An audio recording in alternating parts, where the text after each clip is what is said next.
17 August বাংলাদেশের ইতিহাসে একটি ভয়াল দিন।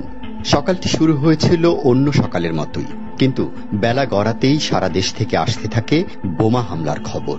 একটি দুটি জেলা নয়, একেবারে 63 জেলায় বোমা হামলা, তাও প্রায় একযোগে।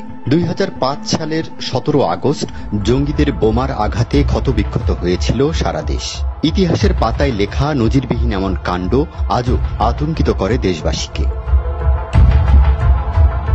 সেদিন বেলা 11:30টায় দেশের 63 জেলার 434টি স্থানে পরিকল্পিতভাবে একযোগে সিরিজ বোমা হামলা চালিয়ে আতঙ্ক ছড়িয়েছিল নিষিদ্ধ ঘোষিত জঙ্গি সংগঠন জামায়াতুল মুজাহিদিন বাংলাদেশ জেএমবি।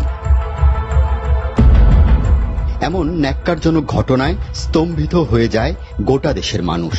একমাত্র মুন্সিগঞ্জ জেলায় হয়নি বোমা হামলা। একযোগে 63 জেলায় সংঘটিত সেই বোমা হামলায় তেমন কেউ হতাহত হয়নি বটে, তবে আতঙ্ক ছড়িয়ে পড়ে সবখানে। ঘটনায় 2 জন নিহত ও 104 জন আহত হয়। ঘটনার পরপরই সারা দেশে 159টি মামলা দায়ের করা হয়। সিরিজ বোমা হামলার ঘটনায় সারা দেশে 159টি মামলার মধ্যে 96টি মামলার বিচার সম্পন্ন হয়েছে। 96টি মামলায় 322 জনের বিভিন্ন মেয়াদে সাজা হয়েছে। এর মধ্যে 15 জনকে দেওয়া হয় মৃত্যুদণ্ড। মৃত্যুদণ্ড কার্যকর হওয়া আসামিদের মধ্যে ছিল বাংলা ভাই শায়েক আব্দুর রহমান। প্রজন্ম কি ভুলে যাবে সেই সব ঘটনা? কখনোই না।